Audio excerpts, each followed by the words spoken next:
Ever since Roku announced its quarterly financial results on August 1st, the stock has been absolutely soaring.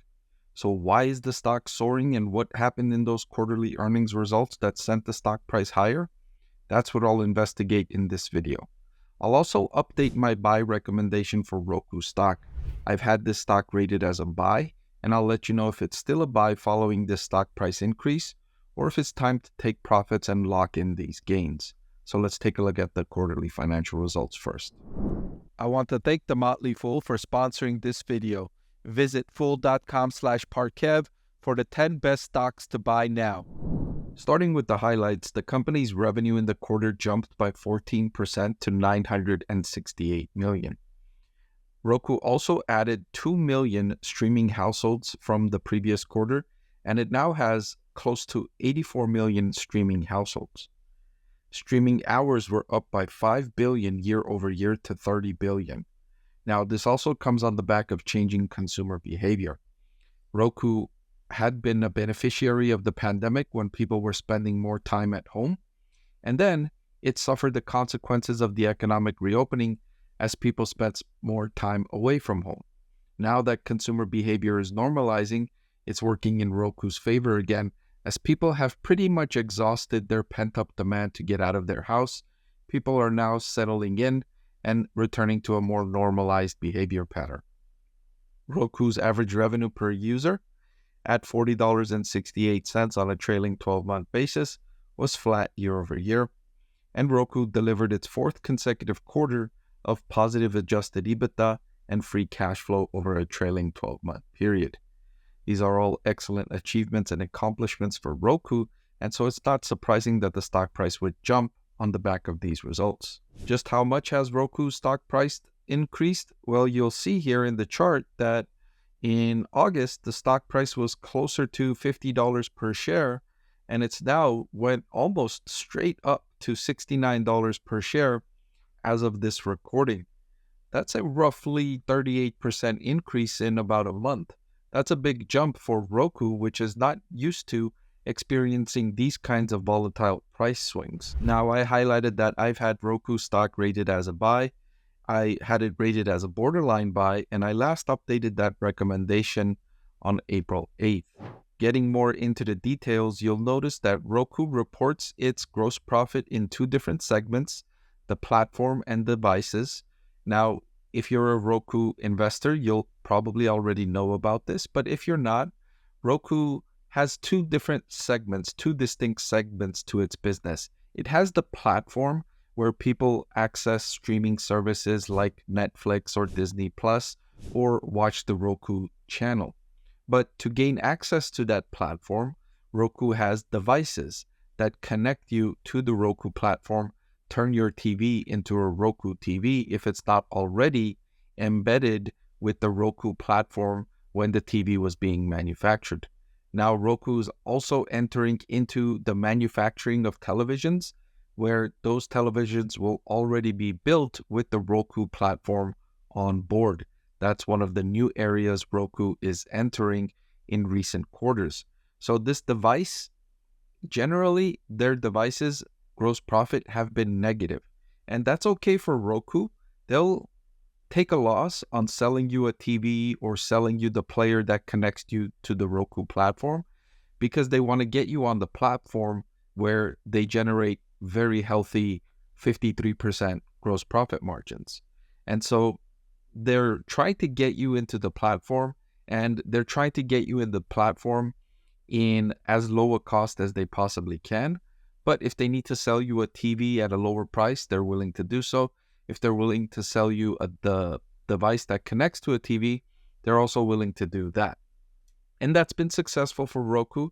You'll notice they had 84 million streaming households in the second quarter.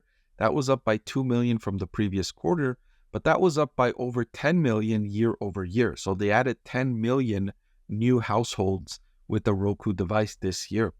That's impressive, right? Growing from 73 million to 83 million. Roku also did this while decreasing total operating expenses. In the latest quarter, they generated $496 million in operating expenses, which was down 2% from 504 million in the same quarter last year. So decreasing your operating expenses by 2% while increasing your revenue by 14% is impressive, because it's always easier to grow your revenue if you increase your spending, if you hire more salespeople, if you introduce more products that cost more money, if you offer more incentives and promotions, if you do more advertising, all of which helps boost sales. But if you're able to boost sales while also decreasing costs, that's much more impressive. And that's something that investors like myself take notice of and give a company more credit than just growing sales by spending more money. So that improvement, the increase in revenue while decreasing costs, really improved the company's financial position. It's still generating losses on the bottom line, 71 million, in fact, in the second quarter, but that was much better than the 126 million in losses from operations it generated in the same quarter last year. And I often say, I'm okay with the company generating losses on the bottom line if they're making meaningful progress towards profitability, which Roku has demonstrated and then some. The forecast from Roku calls for continued excellent performance, with revenue forecasted at 1 billion in the third quarter and adjusted EBITDA of 45 million in the next quarter.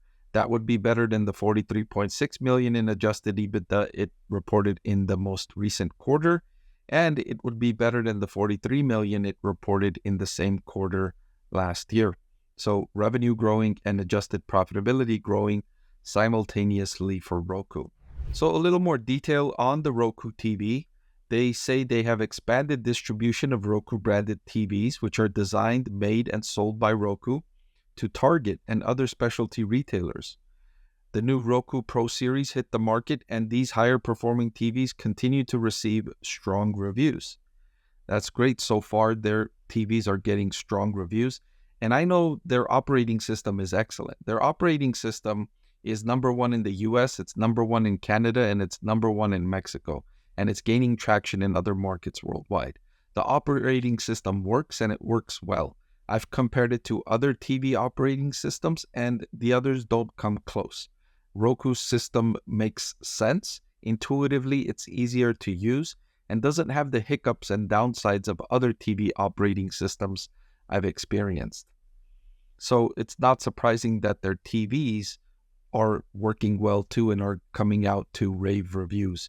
And so with this, that's really, really attractive to Roku investors, that the company can start this new line of business and manufacture TVs that really gains them better access to customers, because they can sell those TVs, and those TVs will have the Roku operating system.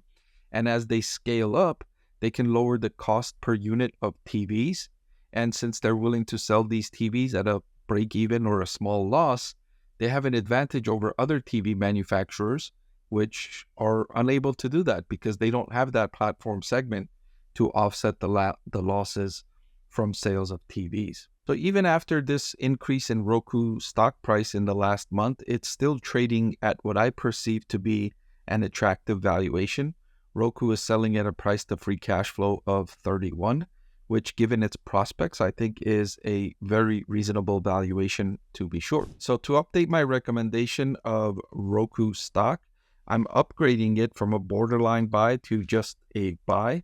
That's a notch higher than where I previously had it, and I'm updating that recommendation today, August 23rd. Before I let you go, let me tell you about the greatest deal on YouTube. With just a click of a button, you can get free financial analysis from a professor with decades of investing experience. So what are you waiting for? Hit that subscribe button, and I'll see you again soon.